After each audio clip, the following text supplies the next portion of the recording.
Hey, what's going on YouTube? Today I'm going to be going over mirror crafting, kind of the stipulations, requirements necessary to make a mirror tier item, what's going to be required of you, and how you can make these items yourself. So if that interests you, please subscribe and we'll get on to it. So let's start by going over what makes a mirror tier item mirror tier in the first place. So of course, any item in this game can be mirrored, or at least the ones that are mirrorable, right? Everything's technically mirror tier. A magic item, pair of gloves can be a mirror tier item, but that doesn't exactly mean that other people are going to want to mirror it. So I'm kind of just going over what items other people would actually want to use their hard-earned mirror for. So when we talk about stipulations in like kind of what makes an item mirror tier, the item in question, of course, needs to be able to be copied. So this means no unique items, no corrupted items, no already mirrored items can be used, as they cannot be copied by a mirror of kalandra. Anything that's unmodifiable can't be copied by a mirror of kalandra, and that also includes unique items. Two, the item should cost more than a mirror to create. This is not always true, but for the most part it is. It depends on how lucky you are, but the average cost should be more than a mirror to make it. Otherwise, players are just going to make it themselves, and therefore people are not going to want to copy your item. Three, the item should be the best possible item for the build you're making the item for. Although based on how difficult the craft is and based on how early on in the league it is, the item could be close to perfect instead of exactly perfect. Some of these items do take a monumental amount of time and effort and currency to create, so there is a little bit of wiggle room for situations like that. And four, typically the item should not already exist. This stipulation isn't always true, but depending on if you are putting the item in a mirror shop, the item cannot already exist in that mirror shop. And also do note that if the item already does exist and you are self-mirroring or putting it in a shop while somebody else also has the item up for mirror service, you are most likely not going to get as many copies as you would if the item didn't exist already. So what does this typically result in? What does an average mirror tier item look like in that case? Typically, it means that the item is going to be triple synthesized or double influenced, and it's going to have some pretty difficult explicits to reach. That also means that the triple synthesized item needs to have three implicits that are relevant to the build it's making the item for, and they have to be somewhat difficult to obtain. So it can't be like you can't have a triple synthesized item that has just like, oh, it has plus 15% increased cold damage and plus 6% to chaos resistance, and then also has like 6% increased strength uh, for some kind of strength stacker cold build, right? Like, yes, all those mods are technically good on this like made up strength stacker cold build you could be working on, but that doesn't mean that it's the best possible implicit modifiers for that build. Like maybe the best possible implicit modifiers for that build are actually 6% increased strength, +1 maximum endurance charges, and 20% increased global critical strike multiplier. So there are like, you need to weigh all the factors and find the best possible combination of factors that leads to the best possible item for the build. Otherwise, people are just not going to copy it. You're going to waste your currency and time. And yeah, so I'm just trying to help you avoid that situation. As for double influenced, typically that means that the item needs to have multiple elevated influenced mods, 2, 3, sometimes even 4 elevated mods, and or the item has to have a very difficult crafting process, meaning you'll need to do like lots of meta crafting, which means like locking your suffixes and it just straight up exalting the item until you hit a combination of influenced mods that are really hard to find together on an item. Uh, it won't be easy for anyone to just make this. Otherwise, you'd be selling them for like, 70 divines or something if it's easier to make, right? Nobody's going to want to mirror that. So for most items, this is the suit you'll follow. It's either like triple synthesized or double influenced boots, triple synthesized or double influenced gloves, triple synthesized jewelry, triple synthesized or double influenced weapons, and triple synthesized or double influenced helmet. And then for body armor, it's a little different. For body armor, typically things that get copies require having Chiula mods or just like breach mods on it. And then also is a fully crafted item. Most builds like to use unique chest pieces. So it's kind of hard to make a mirror tier chest piece unless it's doing specific things. Like if it's a stat stacker, then you would want, you know, a double influenced Val Regalia, which is probably now a double influenced Twilight Regalia since the new base update, with 30% quality. And then it's also going to have like 6 link, all white sockets. And then it's going to have like percent increased int and then percent increased to attributes, extra energy shield, tier 1 energy shield, maybe tier 1 plus levels. You know, it's not going to be easy to make. Or it's going to be something like a fractured global defenses or a global defense mod recombined onto another chess piece, then fractured to then be crafted on, say like the necrotic armor that people have been using for certain trickster builds. That necrotic armor you might has like a fractured global defenses mod on it. You would, I think the only way you can do that is by recombining a grasping mail onto it and getting the global defense mod onto the item, and then from there you fracture it since you can't carry fractures over and recombining anymore, and then you go from there. You craft the rest of the explicits and then you do a eldritch implicit setup.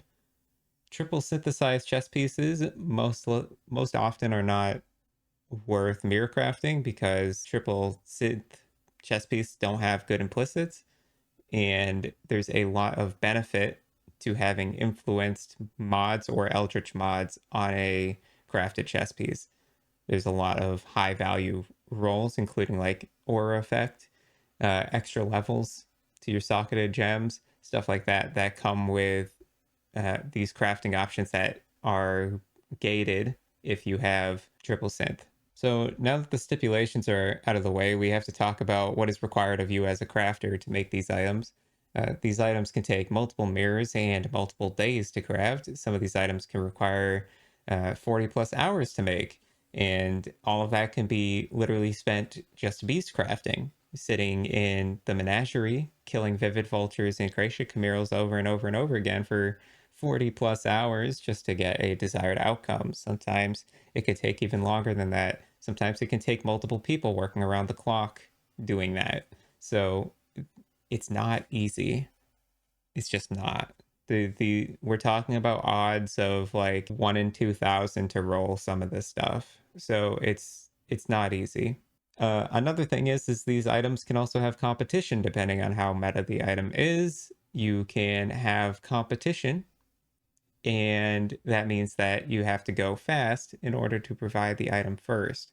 And so sometimes there is an inherent risk involved in crafting meta items when you might have somebody who's racing you head to head for the same item, who might have more resources than you, who might have more time than you to get this kind of stuff done, and therefore will beat you out. And if you get beaten out, then you're stuck with a base that you can either no longer service on the mirror shop that you wanted to service on, or you're gonna lose half your fees if you're self-servicing, or you are forced to sell the base if you give up, you know? So now that you know the stipulations and the risks and everything that's required of you, do note that the stuff will take multiple mirrors to make, sometimes upwards of 8, 9, 10, even 15 mirrors to make an item. So you need to keep in mind that some of the stuff is difficult to make, and you have to average out the costs before starting so that you know you're not just blowing your currency on a pointless risk, kind of just losing everything you've been working on, right? So once you understand the risks involved and understand the stipulations involved, now you can decide on what item you want to make. This can depend on many factors. Do you want the item for yourself and just be able to share the item that you've made with other players for allowing them to copy your item? Say you want a best in slot item for a very niche build that you're playing yourself, and you want other people who are playing that niche build to know about it and be able to copy it. Well, you can do that. Or do you want to make a potential profit off of your craft and make a meta played item that gets more copies so that you can get, recompensated for your efforts of crafting the item for the greater community? So basically, do you want to craft for yourself or do you want to craft for profit? Once you've decided that, then you need to do some research. If you want to craft an item for the greater community and not for yourself, you may have to do some research, and you might have to do some mid to late game research. You might have to do some research on what people's goals are at the end of the league, what people are going to strive for, and what builds you think will be the best played builds or the most meta, or what streamers are playing, stuff like that, to figure out what's going to make copies. A good example of this is the Soul Coil triple synthesized ring that was made in Affliction League by yours truly. That ring made a monumental amount of copies. If I made that ring and put it in the shop this league, Settlers of Calgar, I would not make a monumental amount of copies. I would probably only make a handful of copies. Why? Because the meta has shifted. Cast on crit's no longer really a thing in the meta. It's honestly not even really playable anymore. What is playable? Well, melee builds. Melee is meta now. Like, you got things like Lightning Strike and Molten Strike and stuff like that, and Flicker, just to name a few. So you might want to work on a melee ring. You might want to work on a strength stacker ring. You might want to work on something like that, because that's what people want this league. That's what people are playing. And that's what's going to get copies. So consider that when you're making your item. What do people want? Another thing is, mirror crafting typically has a time window on when it's profitable or doable, as the prices of things like Gracia Chimeras, Vivid Vultures, Hinakora's Locks, and other high-end crafting materials typically go up in price to a point of absurdity when you average out just how many of these you need for your craft. So over time, some of the stuff's going to go up in price. You need to keep that in mind. And so you might have a limited time window of how long you can go before making the craft starts losing you tremendous amounts of currency. Vivid Vultures typically spike to, one divine by around 2 weeks into the league. And then from there, it just kind of goes up and up and up. And when you're talking about rolling for a 1 in 1,000 on an item, you're talking about spending 1,000 divines, whereas that might have only cost you 500 divines in the first week of the league. So, you need a strategy early league that is going to make you a lot of currency so that you can be able to do this fast and early. So whether that's boss carrying, hideout warrior, flipping, whatever it is, like, you need to have a strategy locked down that can make you good amounts of currency. Also, this might come as a surprise, but you do need to know how to craft the explicit modifiers on your item in order to mirror craft. You do actually have to have crafting knowledge. I highly suggest doing research on crafting basics and how to craft normal items before you get involved in mirror crafting. Craftofexile.com has a tool called an emulator on their website that you can use to practice crafting that will do wonders in the crafting learning process. Plus, it's completely free to use, so it doesn't hurt you in any way to try and use it, to experiment with it, to kind of practice and learn how to craft. And it doesn't require any currency in game to do so. So it's kind of a win-win for everyone. I definitely think you should use it if you're learning how to craft. I also want to explain that every item requires a different line of crafting. It would be impossible for me to explain what is required to craft every single mirror tier item in the game. But I do want to give you a quick example. I will put a shield up on the screen right now. I made the shield this league, and it was quite complicated to craft. I will explain to you kind of the exact start to finish process of how I made this item. So I started by going and doing some research on what's going to be meta, and I figured Flicker Strike in some aspect is going to be pretty good. So I went ahead and started doing research on Flicker Strike.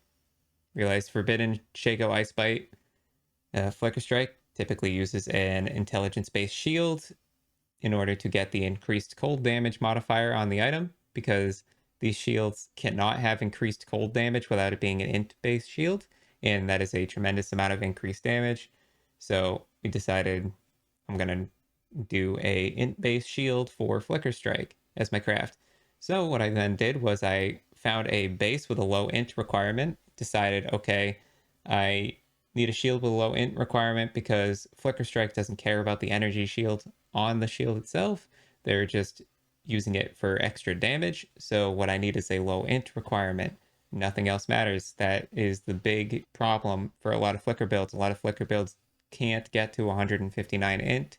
So I found one that had only 71 int as a requirement.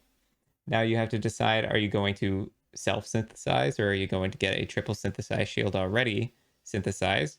You can either get a base that has your rarest mod started on it, or you can go for self-synthesizing, where you put it in the Hoarder crafting bench and you synthesize it yourself, and you keep buying more shields until you hit a triple synth to start from scratch. So what I did was I did that. I started from scratch because there was no basis for what I wanted to make. There was no max frenzy charge, triple synth, intelligence-based shield on market at the time. So I went ahead and self-synthesized and gave myself the goal of, okay, I have to roll this myself. I used 40-ish shields till I hit triple synth, and then from there, I just started vulture rolling. Since none of the mods on the item mattered, I didn't have to use imprints to start. I could just use vultures to roll until I hit frenzy charge. So that's what I did.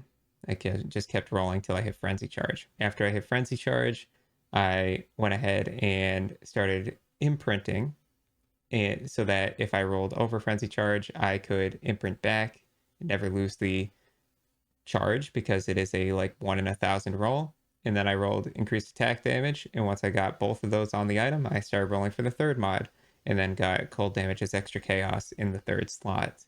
I got exceptionally lucky when vulture rolling this. This should take, well into the thousands of vultures to make, but it only took me a few hundred, so sometimes you get lucky. But do note that this would have taken me, on average, about 1,500 vultures to roll the top 3 mods here, potentially even more. And then we go to explicits. The explicit craft was extremely agonizing. I had to use orbs of alteration. Increased cold damage has a 12 weighting out of something like 60,000, so not easy to make. And then from there, I had to craft on the rest of the prefixes. So what I did was, once I orbs of alteration tier 1 cold damage, which took about 6,000 orbs of alteration, I imprinted the item so that I could go back to that cold damage in case anything went wrong.